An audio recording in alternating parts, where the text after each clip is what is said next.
तो आज हम लोग जो है ना प्रूव करने वाले हैं श्रेणी क्रम समूहन को, यानी RS equal R1 R2 R3 dot dot dot dot Rn तक जा सकते हैं, कोई दिक्कत नहीं है। तो इसको हम लोग जो है ना आज क्या करना है बच्चों, प्रूव करना है। तो ये आपको कितने नंबर से आती है? 5 नंबर से आती है। ओके बच्चों, तो सबसे पहले आपको एक चीज़ें देखनी होगी क्या कि ये श्रेणी क्रम समूहन आखिर जो होता है ये होता क्या है।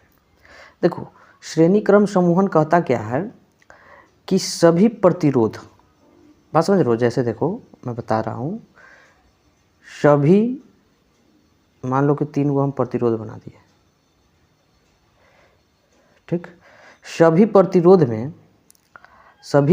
प्रतिरोध में एक ही प्रकार के जो है ना धारा बहेगी। एक ही प्रकार के क्या होगा बच्चों?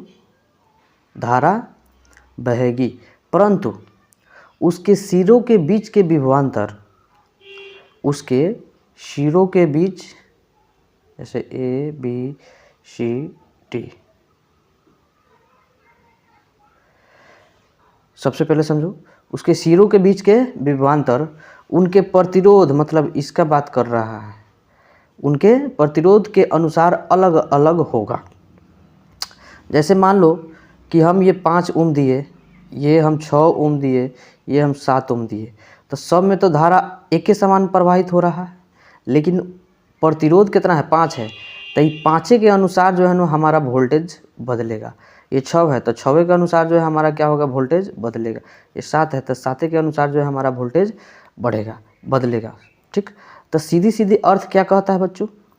सीधे सीधे अर्थ क्या कह रहा है, लोकल भाषा में देख लेते हैं। देखो, सबसे पहले यहाँ पे मैं चित्र लाता हूँ। चलो, ये चित्र में आपको एक चीज़ देखने को मिलेगा बच्चों, ठीक। क्या देखने को मिलेगा?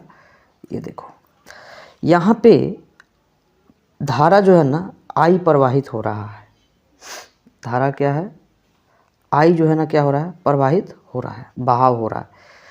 तो इसमें होता क्या है, इसके बीच के जो सिरा है ना, जैसे AB एक सिरा है, तो इसके बीच का जो है विभवांतर दिख रहा है, सॉरी अथी रेजिस्टेंस दिख रहा है, माने ओम दिख रहा है।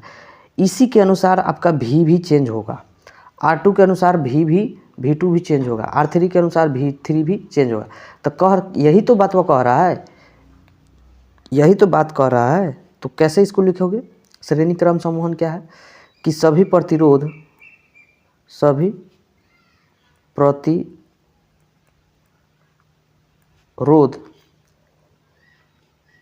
में एक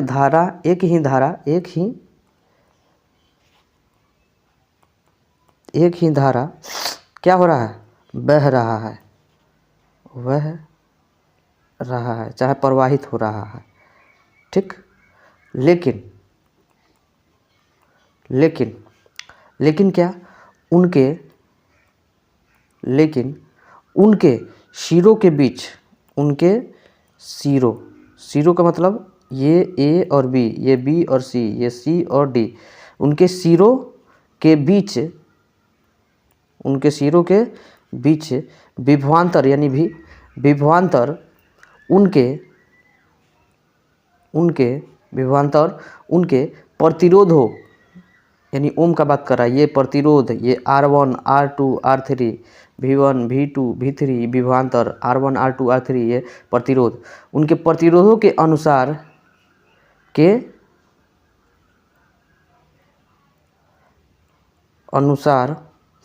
अलग अलग होगी। क्या होगी? अलग अलग होगी। ये तो आपका हो गया श्रेणी क्रम समूहन। ये आपका हो गया कच्चे बच्चों श्रेणी क्रम समूहन हो गया। तो कैसे इसको प्रूव कैसे करेंगे बच्चों? तो देखो, प्रूव करने के लिए सबसे पहले आपको देखना है, एक बात चीज़ ध्यान में देखने को मिलता होगा, V बराबर क्या होता है? V बराबर होता है IR। तो यहाँ V के इक्वल में मान लो कि V1 इक्वल में आई तो धारा सेम है लेकिन R1 हो जा रहा है, ना पहला। दूसरका में देखेंगे V2 के जगह पे आई तो सेम जा रहा है लेकिन ये R2 हो जा रहा है, ना। तीसरा देखेंगे V3 के इक्वल में आई यानी धारा तो सेम है लेकिन ये R3 हो जा रहा है। बात समझ रहे हो? देखो तो सब में देखोगे कि आई जो है ना सब में बह रही है, तो कहोगे कि आई जो है ना सब में बह रही है तो I1 I2 I3 क्यों नहीं लगा रहे हैं? तो देखो I1 I2 I3 इसलिए नहीं लगा रहे हैं कि कोई चीज़ चेंज होता है तब ना, मान जैसे छोटका भाई, बड़का भाई, मझिला भाई होता है, लेकिन अगर सब सेम में रहे तो कोई दिक्कत नहीं है, बात समझ रहे हो ना। जैसे मान लो कि एक बाल्टी में रखा हुआ है पनीर, एक बाल्टी में रखा हुआ है क्या बोलते हैं मछली, एक बाल्टी में रखा हुआ है मीट, तो इसका अलग अलग नाम हो गया A B C। तो तुमको A की ज़रूरत है तो A कहोगे, B की ज़रूरत है B कहोगे, C का जरूरत C कहोगे। तुमको मछली खाने का मन है तो कहो मछली ले आओ, मीट खाने का मन है तो मीट ले आओ, पनीर खाने का मन है तो पनीर ले आओ, कहोगे कि नहीं? अलग अलग नाम से बोलोगे। अब वहीं पे अगर ऐसे रहे, ऐसे समझाता हूँ, 1 मिनट रुक जाओ।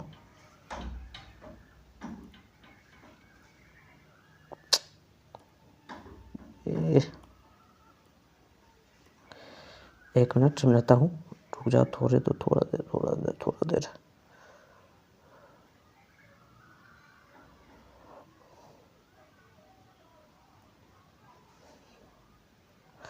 चलो बच्चों, ये तो समझ में आ गया कि जौन बाल्टी में जो चीज़ रहेगा उसका नाम रख के बुलाएंगे तो हो जाएगा। लेकिन अगर हम क्या किए, सब बाल्टी में ही ना सब्जिए रखे हैं, 4-5 गुना चलाने वाला है, 4-5 गुना क्या होने वाला है, चलाने वाला है। 1 मिनट रुक जाइए थोड़ा, इसको जो है ना दोनों डिस्टर्ब में लगा देते। चलो, सब कोई क्या है, चलाने वाला ही है। जैसे मान लो कि एक बाल्टी है, इसमें भी सब्जी है आलू के, एगो में सब्जी है आलू के, एगो में सब्जी है आलू के, तो सबको कहोगे आलू के सब्जी दो, आलू के सब्जी कोनो होके सबको कहो, कथी कहोगे, आलू के सब्जी। ई नहीं ना कहोगे वो पनीर के सब्जी दो, भंडा के सब्जी दो, बैगन के सब्जी, ऐसे ना हो, सीधे कहोगे आलू के सब्जी दो। तो इसलिए सबका जो है एक गो नाम है आई, सबका एक गो नाम का चीज़ है आई, इसलिए हम सब में जो है ना सब में जो है ना आई ही बह रही है, यानी धारा ही बह रही, तो इसलिए हम आई रखे हैं। लेकिन यहाँ प्रतिरोध अलग अलग है, तो प्रतिरोध और वोल्टेज भी जो है क्या है, अलग अलग है। तो ये तुम्हारा ये हो गया, यहाँ तक कोई दिक्कत नहीं है समझने में। चलो, जब इसको हम अगले एथी में चलते हैं तो 70 हम देखेंगे, एक चीज़ हमको कॉमन देखने को मिलेगा क्या, यहाँ पे ध्यान से देखो, पेंसिल, हाँ, यहाँ पे तुमको देखने को मिलता क्या है समझो। जैसे हम क्या किए हैं, जैसे V = V1 + V2 + V3 किए हैं ना।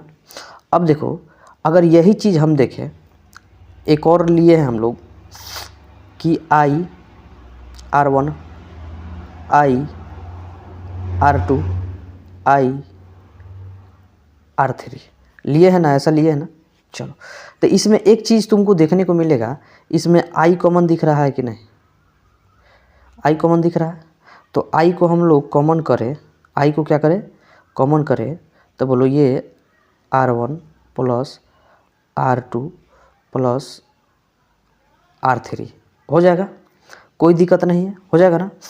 तो जब ये हो जाएगी तो हमको ये तो मिल गया, तो इसको आप समीकरण 1 मान लो, चाहे डायरेक्ट ऐसे ही छोड़ दो।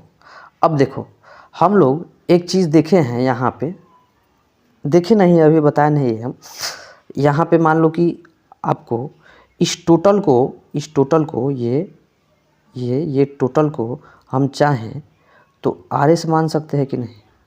इस टोटल को हम चाहें RS मान सकते हैं, मतलब RS मतलब R मतलब रेजिस्टेंस, S मतलब सीरीज, माने हम लोग ऐसे लिखते हैं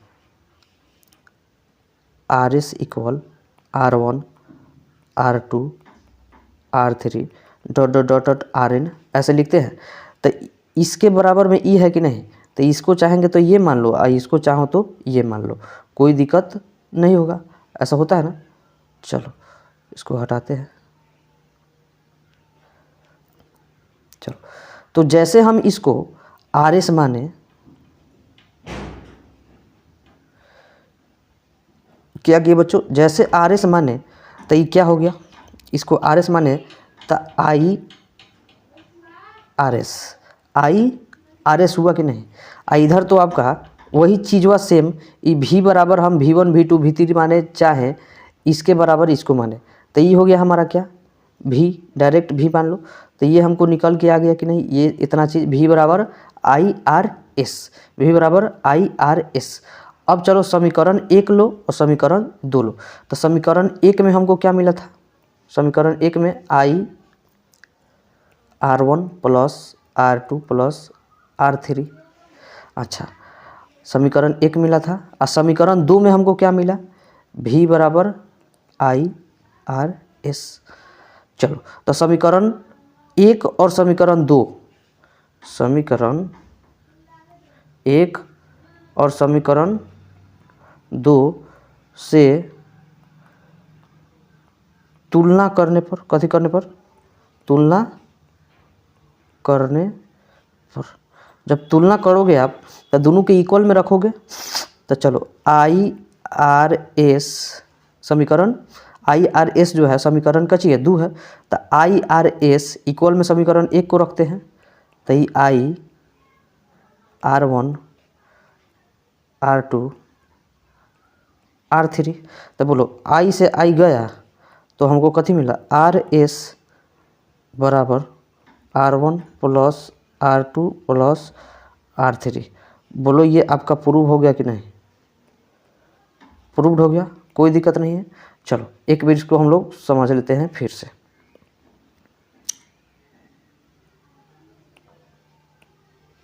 चलो यहाँ पे सबसे पहले देखो, ये हमारा तो कलर चेंज कर लेते हैं ताकि समझने में आपको कोई दिक्कत नहीं होगा। यहाँ पे सबसे पहले हम लोग देखे हैं क्या कि सभी प्रतिरोध में एक ही धारा क्या हो रहा है, बह रहा है, लेकिन उनके सिरों के बीच के विभवांतर उनके प्रतिरोधक के अनुसार क्या होगा, अलग अलग होगा। जैसे हम लोग घर में कोई भी चीज़ जोड़ते हो पार्श्व क्रम में जोड़ते हैं, यानी समांतर क्रम में, सीरीज में जोड़िएगा तो गड़बड़ आ जाएगा। कैसे गड़बड़ आ जाएगा, तो समझिए, हम क्या किए, 2 तार लिए, इस 2 तार में एगो बॉल जोड़ दिए, फिर अगला एक तार में एक बॉल जोड़ दिए, फिर अगला एक तार में एगो बॉल जोड़ दिए, इधर तार है लगा दिए। अगर हम एगो बॉल, इस दोनों के सिरा जो है एक दूसरे से जुड़ा हुआ है ना, इसका सिरा इसके साथ, इसके सिरा इसका साथ जुड़ा हुआ, तो एगो बॉल आप निकालिएगा ना तो दूसरा तीसरा ऑटोमेटिक में करंट जाना बंद हो जाएगा, करंट जाना क्या होगा, बंद हो जाएगा। तो इसलिए हम लोग क्या लगाते हैं, पार्श्व क्रम में लगाते हैं। कभी भी देखना घर में जो बिजली जाती है, बॉल वगैरह लगाते हैं पंखा, पार्श्व क्रम में लगाते हैं, यानी समांतर क्रम। तो देखो यहाँ पे देखने को मिल रहा है कि सब में धारा जो है ना आइए प्रवाहित हो रहा है, सब में धारा कथी हो रहा है, आइए प्रवाहित हो रहा है, मतलब आई धारा प्रवाहित हो रहा है। लेकिन R1 R2 R3 के अनुसार वोल्टेज क्या हो रहा है, चेंज हो रहा है। तो चेंज हो रहा है तो हम लोग V बराबर आई आर पढ़े हुए हैं, V बराबर क्या पढ़े हैं, आई आर पढ़े हुए हैं, इसमें कोई दिक्कत हम लोग को नहीं है। तो V बराबर आई आर है तो V1 बराबर तो आई आर 1 होगा, आई जो है तुम्हारा सब में सेम है तो I1 तो लगेगा ही। V2 बराबर आई आर 2 हो जाएगा, आई सेम है तो कोई दिक्कत नहीं है। देखो ना यहाँ V2 के जगह पर R2, V3 के जगह पर R3, V3 के जगह पर R3, आई सेम है सब में, ये हो गया, कोई दिक्कत नहीं है। चलो चौथा देखो, अब वही चीज़ को हम V बराबर ये लिख दिए, उसके बाद जो है ना V बराबर जैसे आई आर एस होता है तो V बराबर V1 V2 V3, ठीक। उसके बाद ये तुम्हारा आई आर एस है तो ये जो है ना I R S 1 I R S 2 I R S 3। जब आई को आप कॉमन कीजिएगा तो R1 R2 R3 हो जाएगा, यानी V बराबर कहो तो आई आर एस हो जाएगा। इसको जो है ना R1 R2 R3 को जो है ना आर एस के सापेक्ष में लिख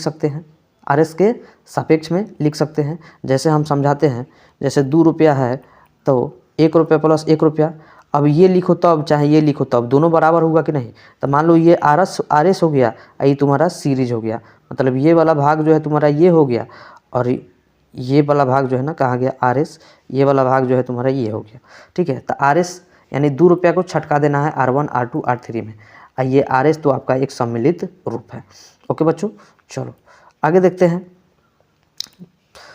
तब इसको जब हम एक साथ रखेंगे तो ये तो हमारा समीकरण 2 हो गया, ये हमारा हो गया I R1 का, ठीक है, I सब में समान है। चलो R1 R2 R3 हो गया। अब देखो जो V1 V2 V3 रखे थे V के बराबर में रखे थे ना, तो इसको जो है ना इसको इसके बराबर में रख दिए, तो एक दूसरे से जब तुलना करोगे, एक दूसरे से क्या करोगे तुलना, तो I RS I into R1 R2 R3, तो I से I तो गया, तो RS इक्वल में क्या करोगे R1 plus R2 plus R3, ये अब क्या हो गया प्रूफ। बात समझ में आ गया, कोई दिक्कत नहीं है। चलो अब देखते हैं समांतर क्रम श्रेणी।